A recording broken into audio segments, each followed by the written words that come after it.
Hi, welcome to Mind's Eye Memories. I'm the author, as you can see there. And seeing how some people don't have time to read or have that unfortunate problem of falling asleep as soon as they start to read, maybe the audio version will provide you with enough entertainment to keep you awake. Or perhaps you just don't have time, you're driving home. Anyways, I'm not a professional voice actor. I'm not really good at reading out loud like this. I get a little nervous. But what we're going to do is we're going to try to do our best and just provide you with a story time. Maybe you think back to those days when you were a kid and somebody would read you a story before bed. That's what it's going to be like. Think of The Princess Bride with Peter Falk and Fred Savage, as you wish. Anyways, this is Mind's Eye Memories by me. I'm going to read you now Part 1, Chapter 1, Eric. He awoke that morning the same as any other, with the exception of a moment of dread in the nether reaches of his mind. He interpreted it as the effects of his favorite spirit which he imbibed last night, combined with the smell of the sea air through the open window, forming a yin-yang feeling in his thoughts. Stretching, creaking, and cracking as he got out of bed, his father's voice echoed from years past. I sound like a bowl of Rice Krispies. Snap, crackle, and pop. The pressure of his bladder reminded him of his urgent need for his morning ablutions. First pee, and then brush the teeth. And coffee. Then finally aim towards some sort of semblance of appearing to be a marginal facsimile of an adult. At 50 years old, with just a hint of gray starting, friends and family told him he looked much younger than his true age. He honestly thought they were blind, crazy, or both. Or maybe they were pointing out that he acted much younger than his true age. He could agree with that. His teeth now brushed, still stumbling out of the bathroom, his olfactory sense kicked into high gear as he smelled the pride of the Colombian mountains as hot water poured over those roasted magic beans. Coffee goes in, magic happens, energy comes out. He chuckled to himself at his own silly jokes as the cream swirled in the black magic liquid. He felt dizzy for a moment. Then it passed as quickly as it had come. Walking from the kitchen through the dining room and onto the deck, sipping as he walked, snatching his phone off the table, he felt ready to greet the day. Greet the day? Maybe more like let's see how the coffee works first. We'll see about the day later.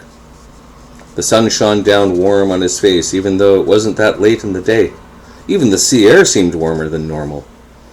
Taking another sip from his Yeti mug, he preferred this cup as it would hold 2.5 cups of coffee while keeping it piping hot, and checking his phone to see what had transpired during the coma-like slumber he had enjoyed last night.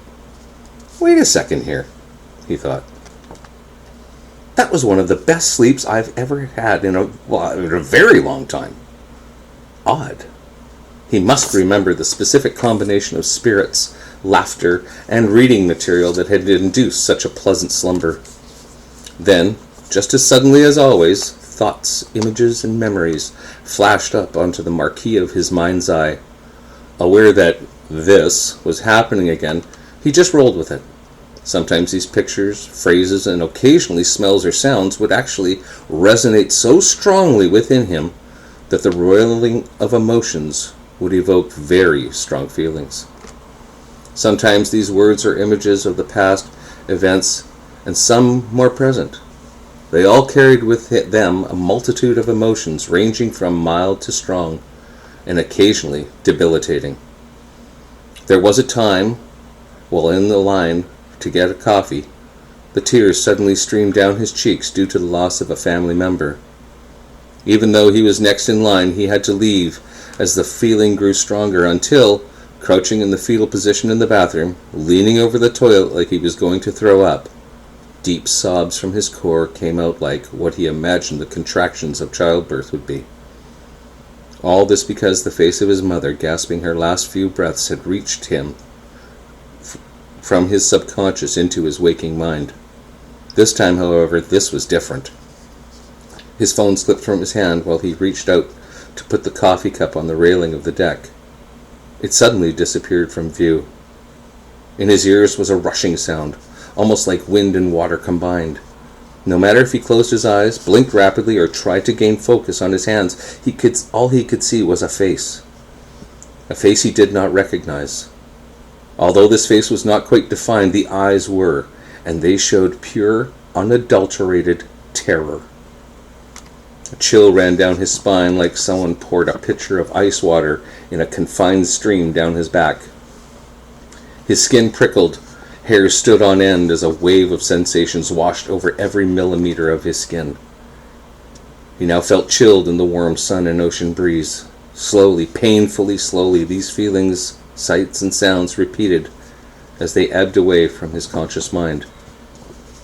As those terror-filled eyes slowly dissipated, they were replaced with eyes borderlining on furious.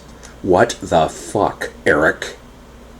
Blinking rapidly, his tunnel vision expanded to see the entire face of his neighbor Miles, rubbing his head and cursing up a storm while repeatedly shoving a Yeti coffee mug into his chest. The tirade of obscenities that followed ended with a shove, and Eric fell back into his chair on the deck, looking almost boneless as he flopped. Still barely conscious, but gaining some strength to lift his head, Miles shouted, "Are you fucking drunk already? It's barely 10 in the morning!" Miles sniffed Eric's breath. That was when he saw the expression of Miles' face change. It was almost comical, like a cartoon. His face went from the enraged-looking Yosemite Sam, cursing that wascally wabbit, to a male Florton's nightingale, as Miles cradled his head and helped him to sit up. A smile curled his lips as he heard Miles over the rushing water and wind in his ears. "Oh shit, oh shit, oh fuck, oh shit, are you okay? Eric, are you okay?" Gently slapping Eric's face like he must have seen on some episode of the TV show ER and putting on his doctor voice. "Can you hear me? What day is it? Do you smell burnt toast? Does your chest hurt? Can you feel me squeezing your fingers? How many fingers can you see?" The questions were shot out so fast that a phalanx gun would be envious. Eric nodded while pointing.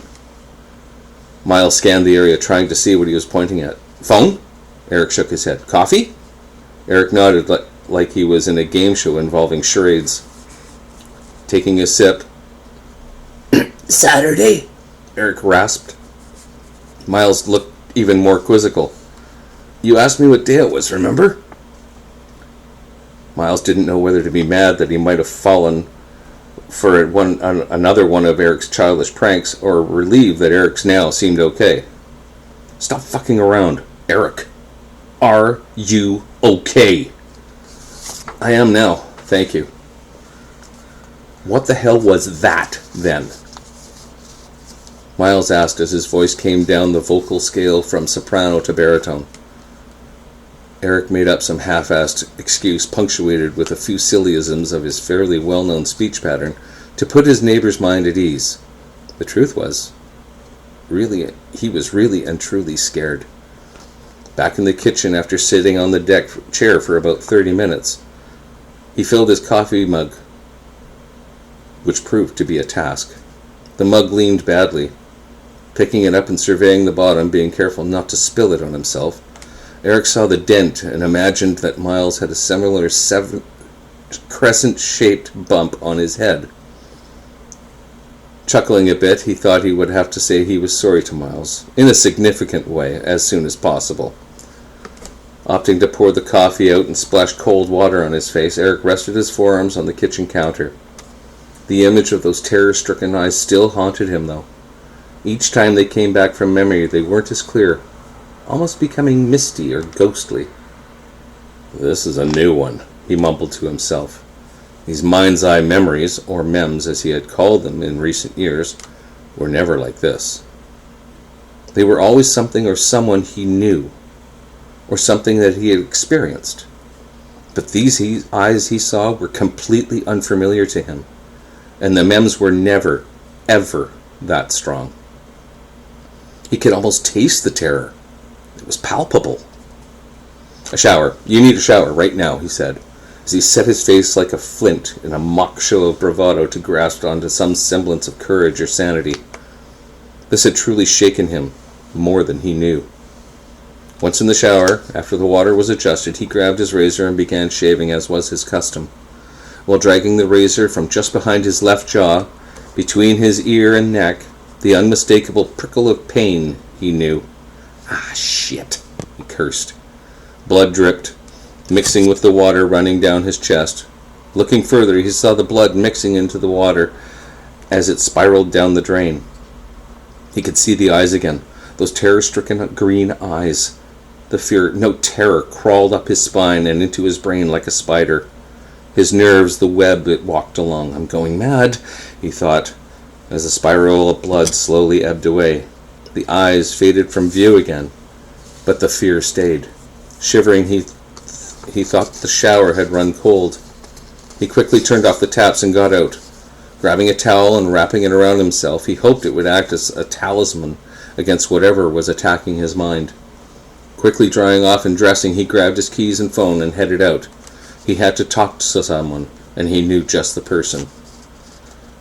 Walking into a local watering hole, he had a quick scan and saw that his buddy Malcolm had a spot at the bar. It wasn't out of place for them to grab lunch at a pub now and then, but they almost never sat, at the bar. In fact, Eric couldn't remember them ever sitting at the bar unless... Ah, yes. There was the reason. The blonde curls bouncing on the Amazonian behind the bar. Malcolm always had a thing for blondes, and I bet she's got a great rack as well, he chuckled as his suspicions were confirmed. Holy shit, he said, barely under his breath as the barmaid turned. She was what Malcolm and he liked to call top-heavy. She was a big girl, not a big girl. She was nicely proportioned and shapely, and Eric couldn't blame his buddy over this one. Grabbing a stool beside Malcolm, Eric had to hop up a bit to join him. What can I get you, love? Her makeup done just a little too much, and her cleavage heaving to the point of threatening to tear the fabric of the establishment's shirt, Eric wanted to say, 2 warm glasses of milk, please, coupled with a cheeky grin. But thinking better of it, he said, Kokanee, please. She then spun on her heel, rather gracefully for a woman close to 6 feet tall without heels on. After the obligatory greetings that all guys go through who have known each other for years, Hey, Enrico Suave, cut yourself shaving, or did that tire biter finally catch you? Hey, Slappy, yeah, she did catch me. Your sister sends her love. How's things been, you ass pirate? Can't complain, top shelf, you? Same as always, as he pointed to his shirt that read, If size doesn't matter, then why am I so popular? Has any bimbo fallen for that shirt yet? The words were barely out of Eric's mouth as the barmaid placed a tall neck bottle of Kokanee in front of him, and, noticing Malcolm pointing to his shirt, she said to him, I know, right? Eric rolled his eyes as far back into his head, and he swears to this day he saw his brain. Malcolm started laughing and flirting as always. It seemed that horn dog was always on the make. How tall are you? 6'1", without the heels. How about yourself? 6'8", Malcolm said, almost too proudly, as he always did. She swooned both audibly and visibly. Her eyes fluttered as she slowly licked her lips, and then, through half-lidded eyes, she asked in a husky voice, How tall are you laying down? Malcolm just smiled as he pulled out his phone, and Eric thought, Oh God, he better not have pictures. Eric rolled his eyes again and shook his head, embarrassed for his friend. Half a bottle of Kokanee later, the 2 new lovebirds had exchanged numbers and some saliva while they kissed over the bar. You rolled your eyes so far back in your... just now? Did you see anything interesting? Perhaps a bit of jealousy back there? Man, she's so tall I'd need a ladder to go up on her.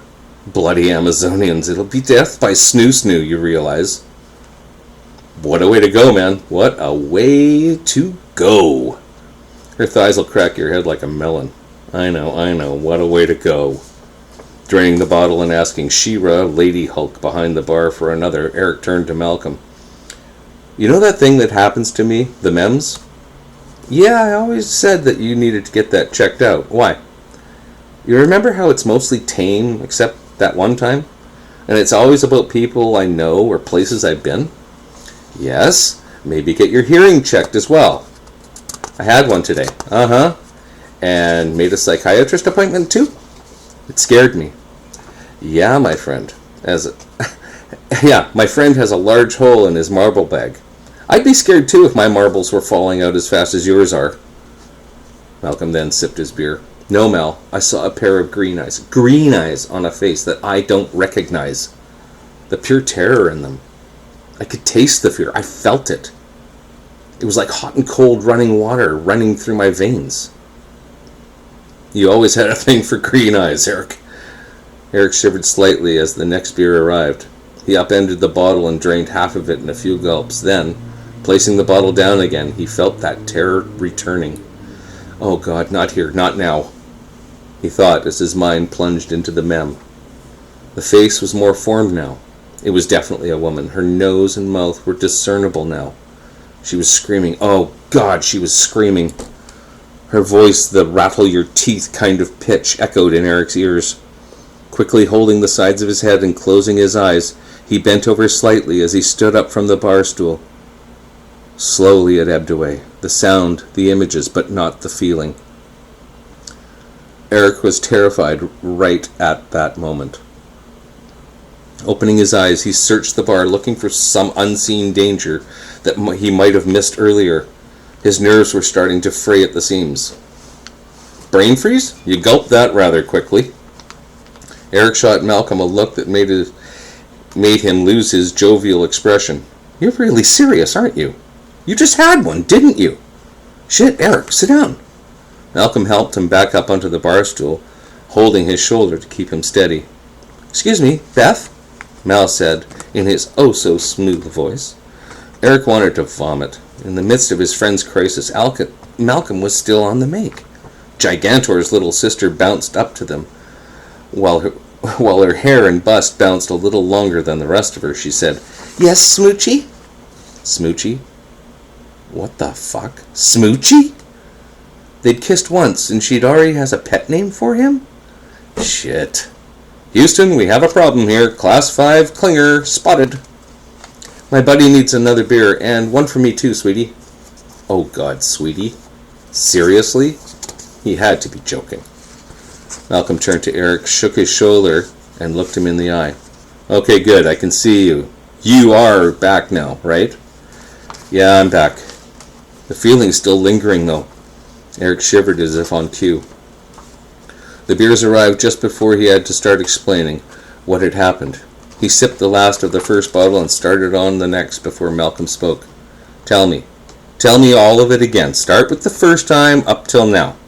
I mean, the very beginning, when you had your first, what do you call them, mems? They talked for quite a while, and, interspersed throughout their conversation, Smoochie and Sweetie flirted. The new lovers talked long enough to either give Eric cavities from the sickening sweet banter, or for them to be engaged by now. Malcolm was always on the make. Eric detailed the mems to Malcolm, noting that the first one would have been in early elementary school. As he walked him through all the instances that he could remember, 7 or 9 beers later, he sat tearing the label off of his beer bottle. Tell me something. Do you realize what these things are? Malcolm asked, in his I'm smarter than you are voice. Mal, you are not the mama bird and I'm not the baby bird. Don't try to feed this to me like it's a gift of life or something. Just out with it, Eric huffed.